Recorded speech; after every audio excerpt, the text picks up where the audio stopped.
Selamat pagi anak-anak kami, suster dan bapak ibu guru sekalian. Kita bertemu kembali pada pagi hari ini dalam acara renungan kita hari Jumat tanggal 7 bulan 8 tahun 2020. Renungan kita pada pagi hari ini akan diambil dari Injil Matius pasal 16 ayat 24 sampai 28. Injil Matius pasal 16 ayat 24 sampai 28. Ini adalah tentang pemberitahuan pertama tentang penderitaan Yesus dan syarat-syarat mengikuti Dia. Selamat menyaksikan renungannya. Semoga bermanfaat dan dapat membawa kedamaian bagi kita pada pagi hari ini. Tuhan Yesus memberkati.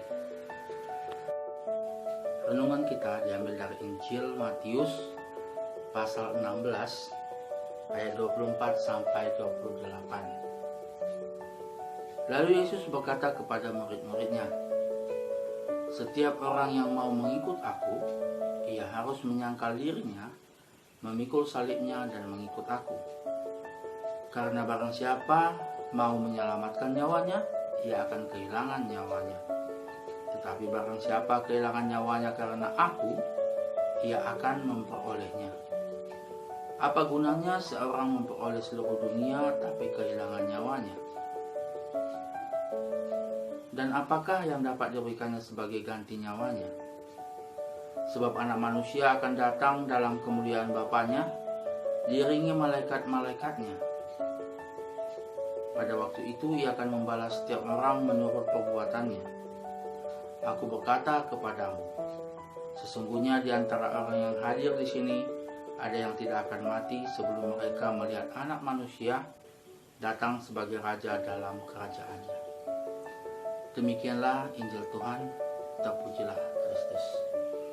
Suster, bapak, ibu guru, dan anak-anak kami sekalian, Injil Matius pasal 16 ayat 24 sampai 28 ini adalah pemberitahuan pertama tentang Yesus, tentang penderitaan Yesus dan syarat-syarat bagaimana mengikuti Dia.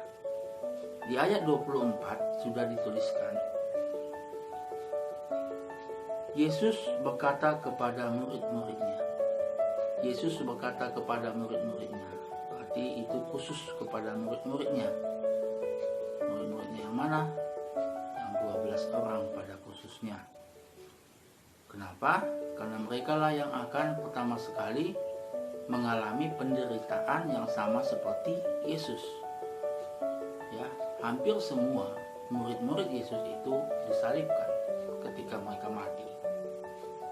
Nah, mereka akan meminum cawan penderitaan Yesus, dan Yesus sudah memberitahukannya awal sebelumnya. Ya. Oke.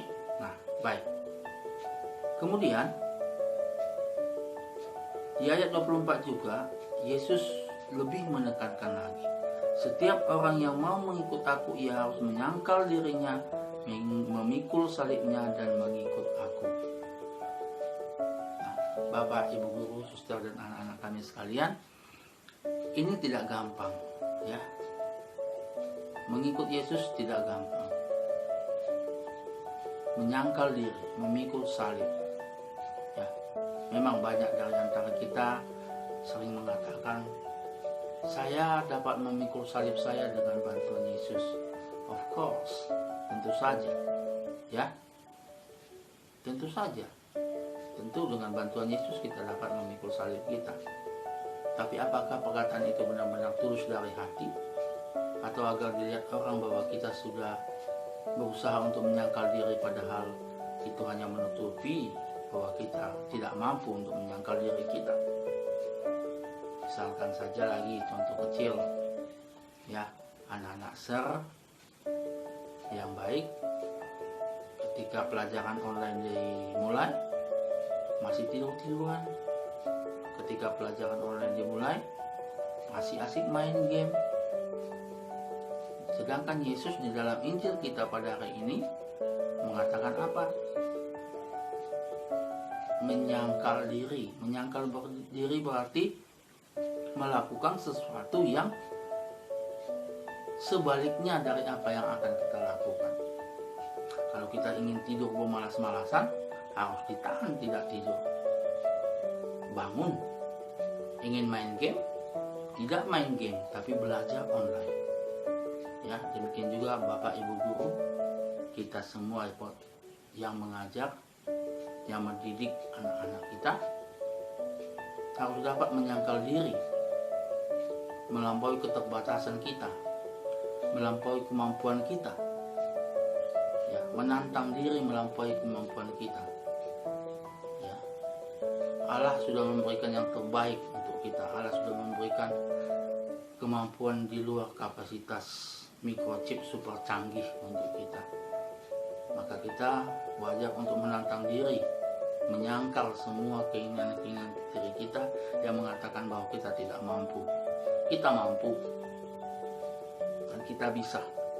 Yesus menantang kita pada hari ini. Ya. Kepada para muridnya dia mengatakan langsung, kau ingin ikut aku, sangkal dirimu, pikul salibmu. Pikul sendiri salibmu ya. Bukan Yesus yang memikul salib kita, bukan. Pikul salibmu. Itu kata Yesus kan. Setiap orang yang mau mengikut aku, ia harus menyangkal dirinya, memikul salibnya dan mengikut aku. Yesus ada di depan dan kita memikul salib kita. Bukan salib kita berikan kepada Yesus. Bukan.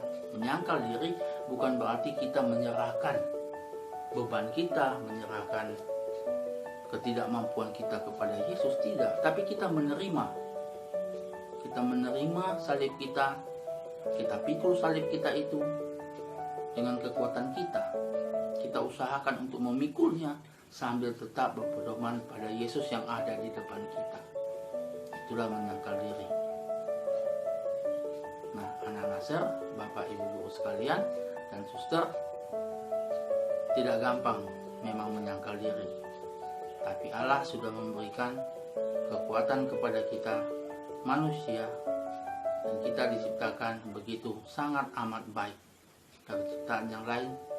Karena itu kita harus mampu menyangkal diri kita. Dalam masa pandemi ini juga banyak hal-hal yang merepotkan untuk kita memang. Ya.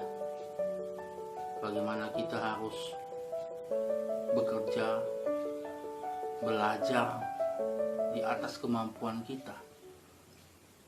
Bayangkan dulu ketika tatap muka, untuk megang HP, buka aplikasi dan lain pun kita seadanya saja.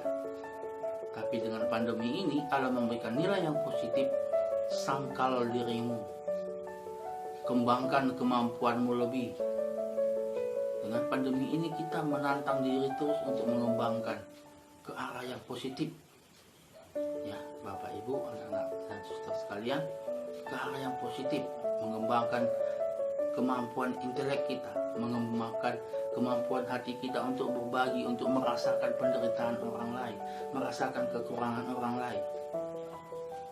Ya, di masa pandemi ini kita dilatih oleh Allah untuk menyangkal diri sekaligus berbuat kasih, berbagi kasih kepada sesama, menatap, memandang orang yang ada di sekitar kita dengan cara yang berbeda, menatap, memandang murid-murid dengan cara yang berbeda.